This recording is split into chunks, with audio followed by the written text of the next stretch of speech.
Hey everyone, welcome to Plants and Politics. So before I jump into the latest news about the Arizona FrAudit, I wanted to correct something that I shared the other day in regard to this rogue door-to-door canvass that's been taking place in Maricopa County.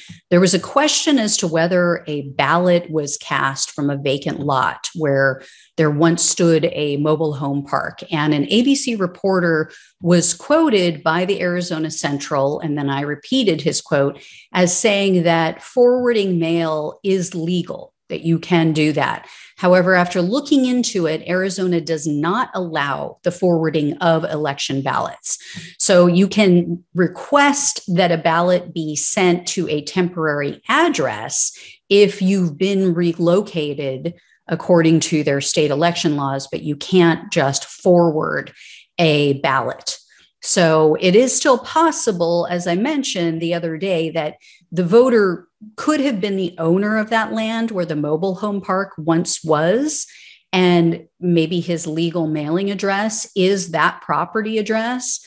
I know of real estate investors who use one of their rental property addresses as a mailing address for various reasons. So it's not completely out of the realm of possibility, but even if it's not that's what happened in this instance, that's one single case. Yes, voter fraud does occur.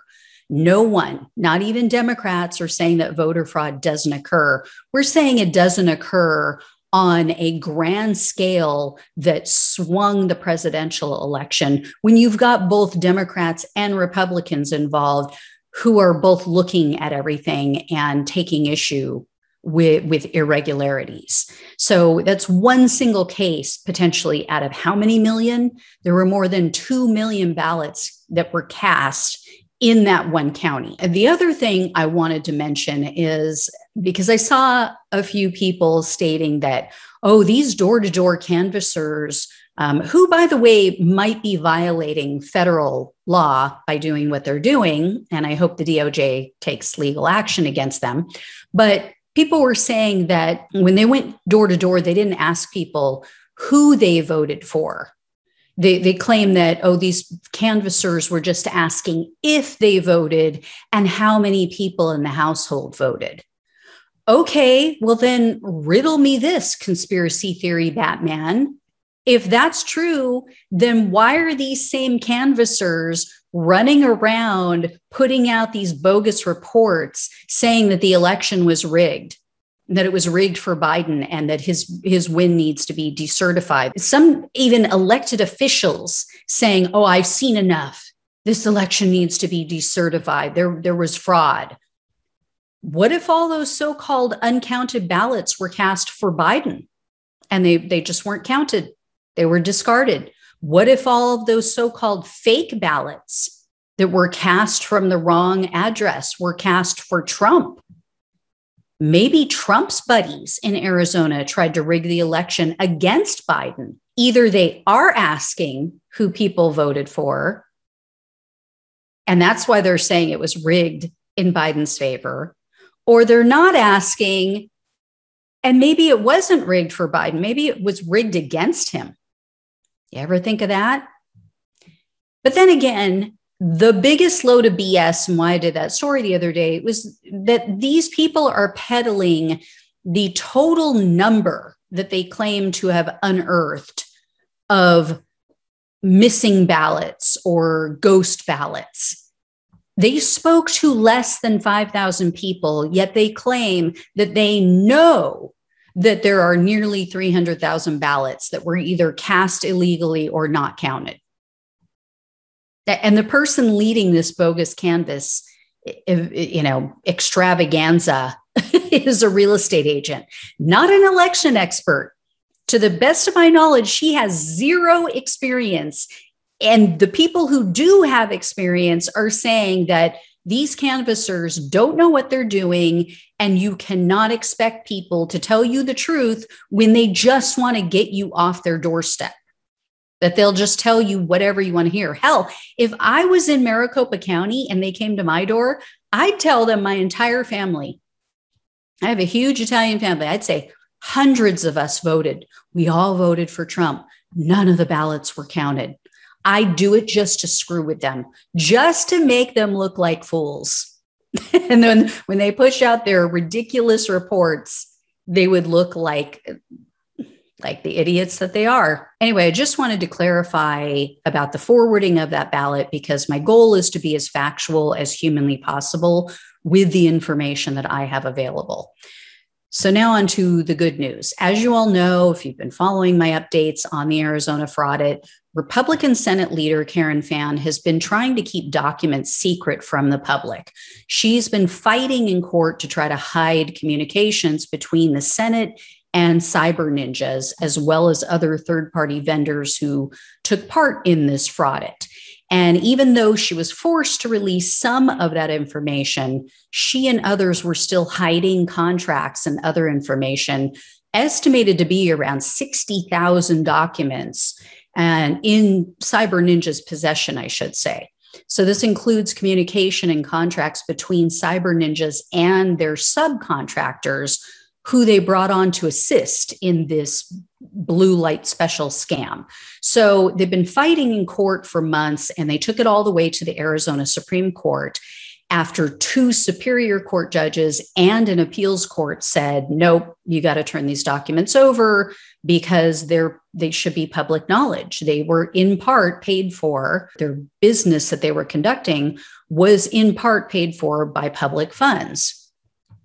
So they said they need to be obtained by cyber ninjas and released. Well, the Arizona Supreme Court declined to review the matter. So essentially, that's the final ruling, because their refusal to take the case says that they're allowing the lower court's decision to stand. So cyber ninjas and the subcontractors must relinquish all documents to any parties that submitted public records requests. However, an attorney for the Senate just went before the court, and he told the judge that the Senate, they sent a letter to cyber ninjas requesting the records, but he said, quote, they are not our clients, right? So we are waiting for them to tell us whether they will comply and when. Then he added, quote, I suspect they will. So Judge Kemp has ordered the Senate's attorney to file a status report by 5 p.m. on Friday to update the court about all of the documents that have yet to be turned over, including whether or not Cyber Ninjas intends to comply with this court's order to obtain and relinquish documents from their subcontractors. So we'll see. We'll see how that goes. And the fact that they fought this hard and this long to maintain secrecy really makes you wonder, what are they hiding? What exactly are they hiding? So this should be interesting, but I'll keep you guys posted on that. Now, in addition to that update, I have news about the release of the actual FrAudit report. The judge, while he had this attorney in front of him, pressed the attorney about when the final FrAudit report would be released. Because as you guys likely know, it's been repeatedly pushed back for various reasons. The most recent being that the Cyber Ninjas team was very sick with COVID. Now, the attorney told Judge Kemp, quote, they are planning to release the final report a week from tomorrow, which that means it would be released on September 24th. And then the attorney said, quote, I believe the Senate is in possession of, or its agents are in possession of, a draft report, but not from Cyber Ninjas. There were some ancillary reports, but the main one the Senate does not have yet. So that's very strange. Like, you don't have the main report, but you have ancillary reports. Who wrote the ancillary reports? And why is it after all these months you still don't have the Cyber Ninjas report? Now, in a memo sent by Senate leader Karen Fann, she said that the report will be provided to the Senate at 1 p.m. that day, September 24th, in a public presentation on the Senate floor. And she said that the session will be open to the public. In addition, according to the Arizona Central News outlet, the Senate said that they plan to edit Cyber Ninja's draft report prior to releasing it publicly. Why? I mean, I don't get it. What are they planning to edit?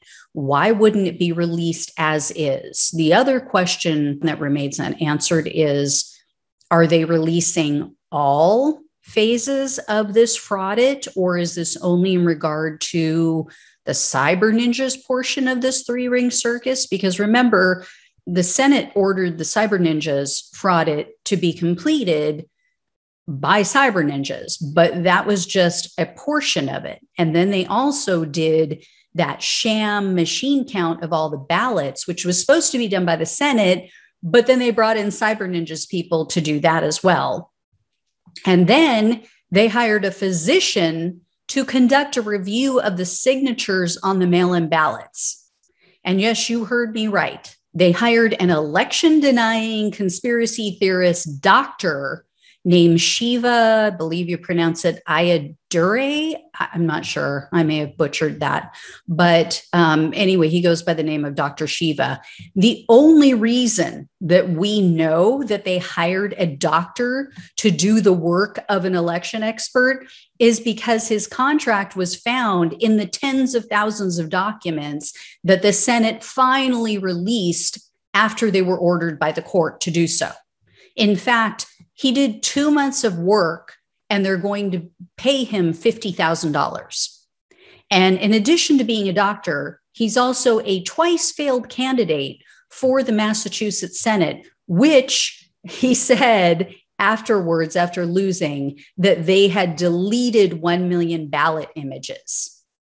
So yeah, so he has this history of crying election fraud, even longer than one-term Trump and his sore loser voters. Now, I should note, the spokesperson for the FrAudit, or a spokesperson for the FrAudit, says that Dr. Shiva in the past has conducted signature reviews for banks. Therefore, he was qualified to do the work of this, so-called signature expert, I guess, in this bogus audit. But a veteran Republican data analyst named Benny White, I've talked about him before, he disagrees. When he found out about Dr. Shiva doing this, he said, quote, "I don't know why it is that Senator Fann goes out of her way to find unqualified people to do this work. It might be that she is looking for a particular result." You think? And at one time, White actually approached the Senate and he offered to conduct this ballot image review, but they refused. They refused his offer and went with the doctor instead.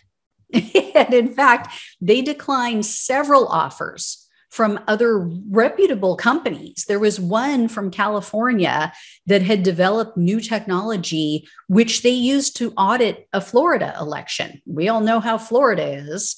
And then there was also an offer by a company called Clear Ballot, and they've conducted almost 200 election audits, including some in this past election cycle in 2020. So they declined all of these companies, all of these people, and they went with cyber ninjas and a doctor. But remember, there were 2 other audits already conducted by independent third-party companies with legitimate credentials in Arizona. And they said there was nothing. They found no wrongdoing, nothing nefarious went on. And then that's how we ended up here with this cyber ninjas FrAudit. So they clearly have a goal in mind, and it's not election integrity as Karen Fann and these others claim. It's definitely not finding the truth, because if that was their goal, they already had it. They've had it for months. So anyway, guys, I'll keep you posted on all of this. As always, thanks so much for watching and listening. Take care, and I'll talk with you soon.